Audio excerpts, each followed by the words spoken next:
산란계 농가의 전수조사가 한창입니다. 아직까지 기준치 이상 검출된 곳은 없지만 살충제 살포를 근절할 뾰족한 대책도 없습니다. 2023 세계 잼버리 개최지가 오늘 밤 세계 스카우트 연맹 총회에서 결정됩니다. 새만금은 파격 혜택을 내세워 막판 표심을 공략했습니다. 전주 삼천 언더패스에서 천연기념물 수달이 차에 치여 죽었습니다. 똑같은 사고가 반복되고 있어 공존을 위한 노력이 요구됩니다. 여러분 안녕하십니까? 전북권 뉴스입니다. 살충제 달걀 파문에 도내 소비자들도 크게 불안해하고 있습니다. 도내 농장에서는 살충제 일제 조사가 진행되고 있습니다. 아직까지는 기준치를 넘는 농장이 없지만 마음을 놓을 수 있는 상황은 아닙니다. 먼저 김하연 기자입니다. 산란계 20만 두를 사육하는 순창의 한 농가. 정부 일제조사에서 살충제 성분인 비펜트린이 검출됐습니다. 검출된 양은 0.006ppm으로 허용 기준치인 0.01ppm에 훨씬 못 미쳐 정부는 건강상 문제는 없는 수준이라고 밝혔습니다. 남양주 농장에서 나온 피프로닐은 사용이 전면 금지됐지만 비펜트린은 상대적으로 독성이 약해 기준치 내에선 사용할 수 있도록 돼 있습니다.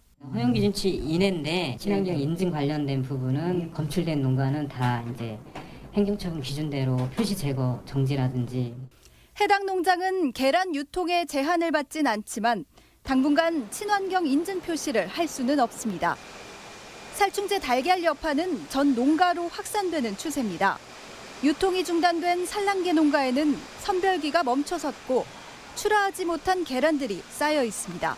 그 상에서 안 받으니까 지금 받아놔도 뭐다 소비 심리가 안 오니까 안 받는 거예요. 지금 농가로서는 애로가 많아요. 실제 산란계 농가 상당수가 살충제 성분을 암암리에 사용해온 것으로 알려져 일제조사 결과도 아직은 안심할 순 없는 상황입니다. 산란계 농장의 가장 골치 아픈 것이 진드기야, 진드기. 농장들이 그것 때문에 그냥 몸살을 앓아, 지금. 안 쓸 방법이 없어요. 어떤 살충제 성분이 얼마나 많이 그리고 자주 사용돼 왔는지 정확히 알 수 없는 상황에서 소비자와 농가 모두 혼란이 커지고 있습니다. MBC 뉴스 김하연입니다.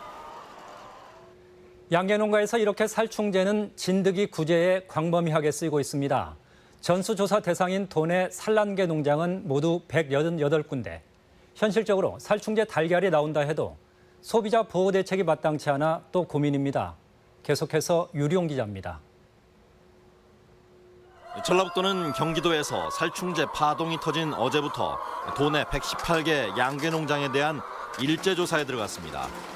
절반가량인 66개 농장에 대한 조사가 완료됐는데 다행히 아직까지는 기준치 이상의 살충제가 확인된 곳은 없다고 밝혔습니다. 66개소에 대해서 검사를 완료했는데 모두 음성 판정이 되었습니다. 전라북도는 내일까지 나머지 농장에 대한 조사를 완료해 소비자의 불안을 해소하고 유통을 정상화한다는 계획입니다. 하지만 살충제의 공포로부터 완벽하게 소비자를 보호할 대책은 없어 논란이 커지고 있습니다. 진드기 구제를 위해 그동안 광범위하게 계산에 뿌려왔다며 법적으로 허용된 제품 사용을 제한할 방법은 없다는 것입니다. 분무를 하면 이게 사료에 떨어져요. 사료에 떨어지면서 닭이 그 사료를 섭취하면은 바로 닭 체내로 이전이 되는데. 다만 살충제가 과도하게 검출되지 않도록 용법 용량에 대한 지도를 강화하는 것 외에는 뾰족한 대책이 없다는 입장입니다. 전라북도는 이와 함께 위험 계란이 확인되는 대로 농장명을 공개할 방침이라며 계란에 표시된 생산지 고유번호와 농장명을 반드시 확인하고 구매할 것을 당부했습니다. MBC 뉴스 유룡입니다. 일제검사에서 살충제가 나오지 않은 달걀은 다시 유통되기 시작했습니다. 하지만 소비자들의 충격이 거의 공포 수준인데다 일부 업소들은 아예 휴업까지 검토하고 있는 실정입니다. 정태호 기자입니다. 판매를 전면 중단했던 대형 마트들이 성분 검사를 통과한 계란을 중심으로 다시 판매를 시작했습니다. 하지만 매일 먹는 계란에 살충제가 섞였다는 충격에서 소비자들은 좀처럼 헤어나오지 못하고 있습니다. 안 사먹죠. 당분간 중지하겠죠. 여기에 살충제가 들어있지 안 들어있지 그거를 이제 못 믿는 거죠. 계란 자체를 이제. 특히 중소마트에서는 소비자 반감을 의식해 계란 판매 재개 시점을 저울질만 하고 있는 경우도 많습니다. 계란을 주 재료로 하는 제과점과 김밥 전문점들도 혼란은 마찬가지. 일부 프랜차이즈 업소들은 발빠르게 성분 검사표를 내걸고 진화에 나섰습니다. 고객들 혹시 이제 뭐 계란 때문에 문의하시는 고객님들 계시면은 안내. 왜냐면 이제 좀 민감하신 분이 있으시니까. 하지만 아예 당분간 휴업을 하거나 계란을 빼고 제품을 만들겠다는 업소들도 늘고 있습니다. 내일부터는 계란을 빼고 판매하기로 했어요. 당분간은 정부에서 나올 때까지는 계획이 나와서. 다행히 전북에서 생산된 계란에서는 기준치 이상의 살충제 성분은 발견되지 않은 상황. 유통업계에서는 타 시도에서 생산된 계란이 도내에 유통되는 일은 많지 않았다고 말합니다. MBC 뉴스 정태호입니다.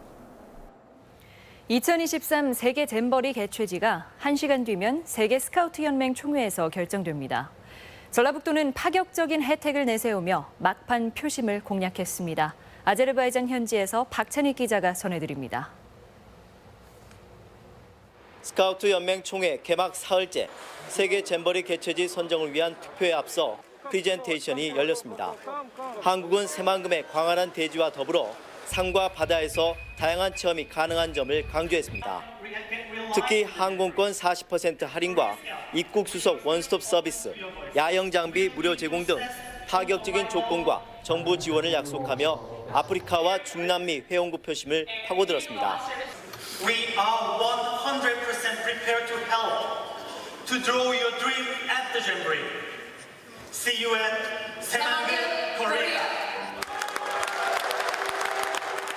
반면 폴란드는 접근성과 천혜의 환경을 갖춘 휴양지라는 점을 내세우며 감성을 자극했습니다. Participants will be able to choose between staying with the Scout families and staying at Scout camps. 2, 3 or more short stays during your trip to Poland? Yeah, it's possible. 한국과 폴란드는 나란히 홍보관을 마련하고 총회 기간 내내 열띤 홍보전을 펼쳤습니다. 어제는 새만금 홍보 행사에 반기문 전 유엔 사무총장이 참석해 이목을 집중시켰습니다. To make this world better for young people, young scouts, we will provide that opportunity. Come to 새만금 in 2023. Draw your dream. 150여 스카우트 회원국들이 참여하는 개최지 투표 결과는 조금 뒤 밤 10시쯤 공식 발표됩니다. 회원국의 지지도에서 상대적으로 우위를 점하고 있다는 평가를 받고 있는 새만금. 기대대로 2023 세계 잼버리를 유치하고 새로운 도약의 발판을 마련할 수 있을지 주목됩니다. 지금까지 아제르바이잔 바쿠에서 MBC 뉴스 박찬익입니다. 전주 삼천 둔치 도로에서 천연기념물 수달 사체가 또 발견됐습니다. 6개월 사이 차에 치인 로드킬이 반복된 건데 공존의 방안을 찾는 노력이 필요합니다. 한범수 기자입니다. 아침 8시쯤 전주 삼천 언더패스에 길이 70cm, 몸무게 9kg가량의 수컷 수달 한 마리가 죽은 채 발견됐습니다. 먹이를 찾으러 무트로 올라왔다가 차에 치여 숨진 것입니다. 사람들이 이렇게 혐오감도 있고 그래서 빨리 신고하고 처리를 해야겠다 생각을 하고. 지난 2월에도 같은 장소에서 수달 로드킬이 발생했는데 반년 만에 사고가 되풀이된 겁니다. 언더패스는 하천하고 가장 가까이 있고요. 그리고 저지대다 보니까 아무래도 수달이 넘어올 수 있는 확률이 높은 것 같습니다. 그래서 전주시는 2월 사고 이후 수달의 출입을 막겠다며 철책 아래 틈을 막았습니다. 수컷 수달이 넘어온 것으로 추정되는 이 배수로 주변에는 울타리나 그물망 등 안전장치를 전혀 찾아볼 수 없습니다. 사고를 당한 수달은 오히려 도로변에 설치된 안전장치에 길이 막혀 하천으로 빠져나갈 수 없었습니다. 시는 보호 대책을 고심하고 있지만 수달의 행동 반경이 넓어 한계가 있다는 입장입니다. 언더패스가 있기 때문에 두 번이나 이제 사고가 났기 때문에 그 주변 일대에 어떤 틈이란 틈은 현재 상태에서 다 막을 수밖에 없는 것 같습니다. 도심 하천으로 돌아온 수달과 인간이 공존하기 위한 더 많은 노력과 고민이 필요한 시점입니다. MBC 뉴스 한범수입니다. 삼성의 새만금 투자 양해각서 MOU가 민심 달래기용 정치쇼라는 판단을 받았습니다. 6개월에 걸친 도의회 조사 특위 주장인데 삼성의 투자 약속 못지않게 허무한 결론입니다. 이종휴 기자입니다. 전북 도의회 삼성 새만금 투자 MOU 조사 특위는 특위 마무리 기자회견을 갖고 2011년 삼성과 전라북도 총리실 간에 이루어진 MOU는 LH 경남 이전에 따른 전북 민심 달래기용 정치적 쇼였다고 밝혔습니다. 특위는 도청이 MOU를 극비리에 추진한 점, 삼성이 투자하겠다는 땅이 정부 관리 지역인데도 전라북도에 투자 의사를 밝혀온 점, 그리고 협약서에 삼성의 예전 로고가 사용되는 등 7조 원 이상의 협약으로 보기에 급조된 점 등을 근거로 들었습니다. 김한주 전 도지사 재임 시절에도 사실상 삼성 MOU 투자, 새만금 투자 MOU가 정상적으로 추진되지 않았던 것을 특위는 6개월간 활동하며 김한주 전 지사를 불러 신문하고 삼성 관계자들을 면담하는 등 성과가 있었다고 설명했습니다. 하지만 특위가 밝혀낸 새로운 사실이나 증거는 없었습니다. 특위가 근거로 된 내용들도 김 전 지사 등은 완전히 다른 해석을 내놓으며 정치 쇼라는 점을 인정하지 않았습니다. 삼성의 신뢰는 정부에 못지않게 높은 거니까 그 전라북도에 크게 의심을 하고 하는 게 좋겠다. 그런 얘기를 듣고 저는 특위는 또 MOU를 총리실이 주도했다고 밝혔지만 이 역시 임채민 당시 총리실장은 전면 부인한 적이 있습니다. 정부도 그걸 좀 같이 힘을 실어달라 뭐 이런 취지로 제가 요청을 받아서 그러니까 했던 일로 제가 기억을 하거든요. 저희가 뭐 이거를 뭐 추진했던 일은 아닌 것 같습니다. 7조 원 넘는 삼성의 투자 약속이 없던 일이 되고 누구 하나 책임지는 사람도 없는 가운데 의회의 특위 활동마저 진실 규명은커녕 논란만 덧붙인 채 마무리됐습니다. MBC 뉴스 이종휴입니다. 김현미 국토부 장관이 전주 역사 개선에 지원을 약속했습니다. 김현미 장관은 김춘진 민주당 도당위원장과 이렇게 협력하겠다고 밝혔습니다. 전북권 뉴스였습니다.